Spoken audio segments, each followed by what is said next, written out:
વડા, ચટણી અને સૂકી ચટણી જો સરખી હોય ને તો વડાપાઉં ખાવાની મજા જ કંઈક અલગ હોય છે. તો આજે આપણે એવા જ સ્વાદિષ્ટ એવા લારીના પણ ભૂલી જાવ ને એવા વડાપાઉં બનાવીને તૈયાર કરીશું. તો વિડીયોને એન્ડ સુધી જોતા રહેજો. તમારું સ્વાગત છે મારી ચેનલમાં અને આપ સૌને મારા જય શ્રી કૃષ્ણ. તો ચાલો શરૂ કરીએ આજની આ રેસીપી. તો સૌથી પહેલાં આપણે એક કુકર લઈ લઈશું. તેમાં મેં બટાકા બાફવા માટે મૂકી દીધેલા છે. તમારે જેટલા વડા બનાવવા હોય એટલા બટાકાનો ઉપયોગ કરી શકો છો. મેં આ રીતે બટાકામાં પાણી એડ કરીને તેમાં મીઠું એડ કરીને આપણે ગેસ ઉપર ચડાવી દઈશું અને તેને બાફવા માટે રાખી દઈશું. હવે આપણે એક મિક્સર જાર લઈ લઈશું. તેમાં ચટણી બનાવીશું. તો તેના માટે આપણે ધાણાભાજી દાંડલી સાથે લેવાની છે. ચટણી બહુ ટેસ્ટી બને છે. હવે તેમાં તીખાસ માટે મરચાં એડ કરીશું. તો તમને જેટલી ફાવે એ રીતે તીખાશ એડ કરવી. જનરલી આમાં તીખા મરચાંનો ઉપયોગ થાય છે, મતલબ કે તીખું થોડું વધારે હોય છે.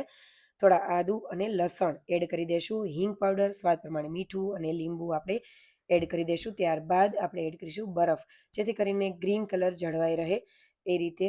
અને આપણે સરસ એવી ફાઇન એવી આ રીતની ચટણીને બનાવીને તૈયાર કરી લેશું. તો આપણી વડાપાવની ચટણી તૈયાર થઈ ગઈ છે. તેને ઢાંકીને આપણે રાખી દઈશું. આ ચટણીને તમે ફ્રીજમાં એમને પણ સ્ટોર કરી શકો છો.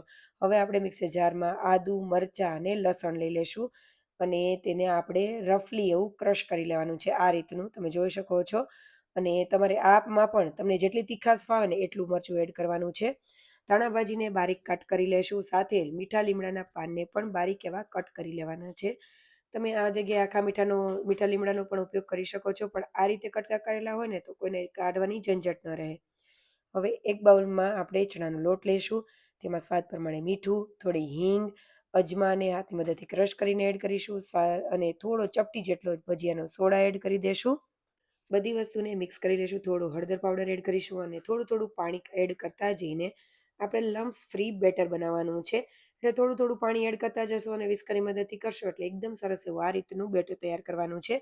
હવે બેટરને ચેક કરી લેશું. તો ચમચી લઈ લેવી. ચમચીમાં આ રીતે બેટરને ચેક કરી લેશું. લીટી કરશો એટલે તમને ખ્યાલ આવી જશે કે કેટલું આપણું બેટર થીક છે. તે બટાકાના જે વડા બનાવીએ તેની ઉપર કેટલું ચોટશે. તો આ રીતે આપણે ચેક કરી લેશું. બટાકા બફાઈ ગયા છે તેની છાલ કાઢી લેશું અને સાઈડમાં રાખી દેશું. હવે એક પેન લઈ લેશું. તેમાં આપણે 2 થી 3 ચમચી જેટલું ડેસિકેટેડ કોકોનટ, એટલે કે નાળિયેરનું બૂરું ખમણ આવે છે એ મેં લીધેલું છે. લો ફ્લેમ ઉપર તેને થોડું શેકી લેશું.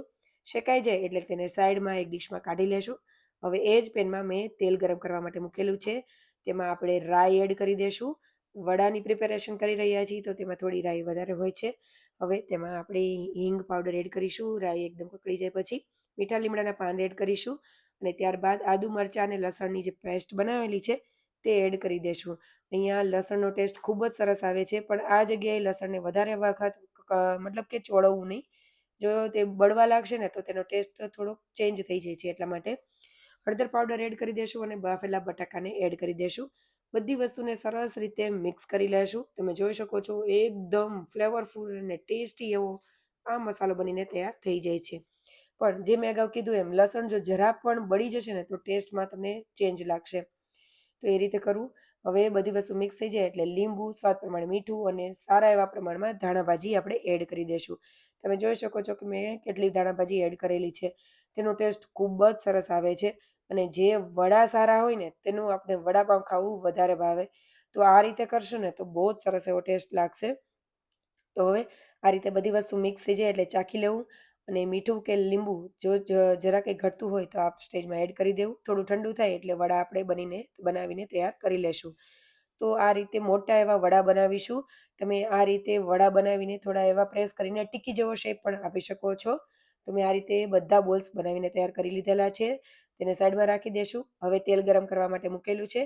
તેમાં આપણે થોડી કણીઓ, એટલે કે 8 થી 10 કળી જેટલું મેં લસણ લીધેલું છે ફોતરાની સાથે જ તેને આપણે તળી લેશું. હવે આ તળેલું લસણ આપણે સાઈડમાં રાખી દેશું અને હવે આપણે આ જે તેલ ગરમ થયેલું છે તેમાં આપણે સૌથી પહેલાં મમરીને પાડી લેશું. તો જે બેટર બનાવેલું છે ને તે હાથ બોળી અને આ રીતે એમનેમ જ રફલી એવું તેલમાં કરશો ને એટલે થોડી થોડી એવી મમરી પડશે. તો આ ખાવાની ખૂબ જ મજા આવે છે. જે રીતે આપણે બટાકા વડા બનાવીએ અને સાઈડમાં જે રીતે મમરી બનતી હોય છે ને એ જ રીતે આપણે આ મમરી બનાવવાની છે. તો એ રીતે મમરી બનાવીને તૈયાર કરી લેશું. તેને એક વખત થઈ જાય એટલે બીજી બાજુ ફેરવી લેશું અને ક્રિસ્પી થઈ જાય ત્યાં સુધી કરી લેવાની છે. આમાં કોઈ એવું નથી કે બુંદી પડે કે લાંબી મતલબ સેવ જેવું પડે, પણ મતલબ એકદમ સરસ એવું ક્રિસ્પી થવું જોઈએ એ રીતે કરવાનું છે. અને આમાં બહુ સોડા નથી નાખેલો એટલે આપણે તેનું એકદમ સરસ એવી ક્રિસ્પી થશે. તો આ રીતે મમરી પાડીને સાઈડમાં રાખી લેશું અને ગળણીની મદદથી મેં તેલને પણ ક્લીન કરી લીધેલું છે. હવે આપણે જે બેટર બનાવેલું છે તેમાં વડાને એડ કરી દેશું. તેને ચણાના લોટથી સરસ એવું કોટિંગ કરી લેશું અને આપણે તેલમાં એડ કરી દેશું. હવે અહીંયા જો તમારે બેટર તમને એવું લાગે કે થોડું ઢીલું છે તો તમે ચણાના લોટથી એડજસ્ટ કરી શકો છો. જો તમને વધારે થોડુંક મોટું લેયરવાળું ફાવતું હોય તો થોડું બેટરને કઠણ રાખવું. અમારા ઘરમાં થોડું એવું બહુ વધારે કઠણ એવું લેયર અમે નથી કરતા. એટલે મેં આ રીતનું બેટર રાખેલું છે. તમે જોઈ શકો છો. એ રીતે કરી દેશું અને હવે આ રીતે આપણે બટાકાવાળાને પાડ્યા પછી એક વખત તેનું ઉપર સરસ એવું લેયર થઈ જાય એટલે બીજી બાજુ ફેરવી લેશું અને સરસ એવું તેનું ઉપરનું લેયર એકદમ ચડી જાય, અંદર સુધી બફાઈ જાય ત્યાં સુધી કરી લેશું અને બધા બટાકાવાળાને આ રીતે તળી લેશું.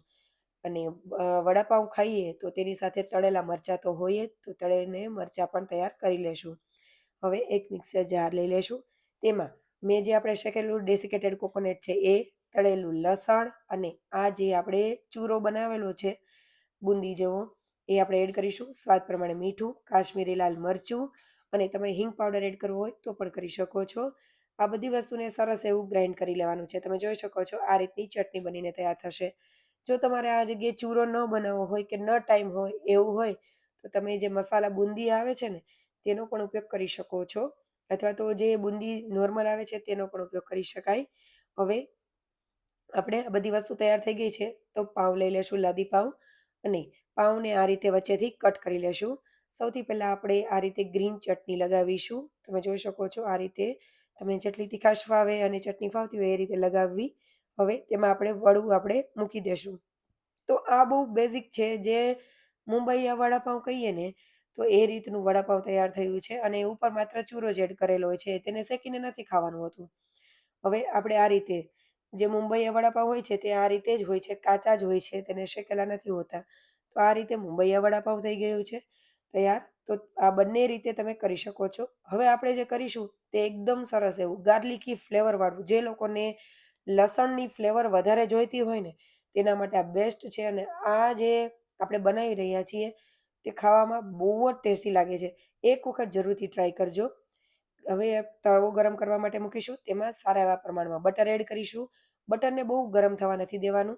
તેમાં આપણે લસણવાળી ચટણી એડ કરીશું. જે લસણ અને મરચું ખાંડીને જે બનાવેલી હોય ને એ ચટણી એમાં એડ કરીશું. તેને સરસ એવું બટર હારે મિક્સ કરી દેશું. ત્યારબાદ પાવને આપણે એડ કરી દેશું. આ રીતે ફેલાવીને રાખી દેશું.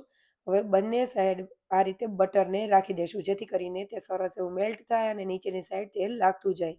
અને આ રીતે એક બાજુ તે થઈ જાય એટલે તમે જોઈ શકો છો કે બટરવાળું એટલે કે મસાલાવાળું ગાર્લિકી ફ્લેવરવાળું એક સાઈડ આપણું જે પાઉં છે તે તૈયાર થઈ ગયું છે. હવે બીજી બાજુ આપણે ફેરવીને નીચે પણ બટર એડ કરી દઈશું જેથી કરીને બટરવાળું એકદમ સરસ એવો ટેસ્ટ આવે અને સરસ એવું શેકાતું જાય. બધી વસ્તુ લો ફ્લેમ ઉપર કરવી. સરસ એવું શેકાઈ જાય એટલે વડું એડ કરી દેશું અને ગ્રીન ચટણી બંને સાઈડ વડા ઉપર અને એક બાજુ આ રીતે જ લગાવી દેશું. હવે આપણે જે વડું છે એટલે કે પાઉં છે તેને ઉપર રાખી દેશું. તો તૈયાર થઈ ગયું છે આપણું લસણની ચટણીવાળું વડું એટલે કે વડાપાઉં. નંબર 1 લાગે છે અને ગાર્લિકી ફ્લેવર સાથે બટરનો ટેસ્ટ. જો તમારી પાસે બટર ન હોય કે ઓછું પડ્યું હોય તો તમે ઘીનો પણ ઉપયોગ કરી શકો છો. તેનાથી પણ બહુ સરસ એવું લાગે છે. હવે જે આપણે નોર્મલ એવું વડાપાઉં બનાવેલું છે તેને પણ બટરવાળું કરી લેશું અને આ રીતે લાસ્ટમાં તે શેકાઈ જાય એટલે ઉપર જે ચૂરો બનાવેલો છે ને તે એડ કરી દેશું. આ જે ચૂરાવાળી ચટણી છે ને તે પણ ખાવાની ખૂબ જ મજા આવે ને એવી બને છે. એક વખત જરૂરથી ટ્રાય કરજો. વડાપાઉંમાં ખાસ એ જ હોય છે જે વડું, ચટણી અને જે આ ચૂરો હોય છે ને તે ખાવાની ખૂબ જ મજા આવે છે. તો વડાપાવને આપણે હવે સર્વ કરી લેશું. તો જે લારીમાં જે કઈ રીતે પેપર ડીશમાં મળે એ રીતે જ મેં સર્વ કરેલું છે. સાથે બુંદી એટલે કે જે આપણે ચૂરો બનાવેલો છે એ, તેની ઉપર જે આપણે ચટણી સૂકી બનાવેલી છે તે એ સ્પ્રિંકલ કરેલી છે, લીલા તળેલા મરચાં અને ગ્રીન ચટણી સાથે મેં આંબલીની ચટણી ખાટી મીઠી સર્વ કરેલી છે. તમે ટમેટો કેચઅપ પણ સર્વ કરી શકો છો. જરૂરથી આ રેસીપી ટ્રાય કરજો અને જો સારી લાગે તો લાઈક, શેર અને સબસ્ક્રાઈબ કરજો. કમેન્ટ કરવાનું ભૂલતા નહીં. Thank you for watching.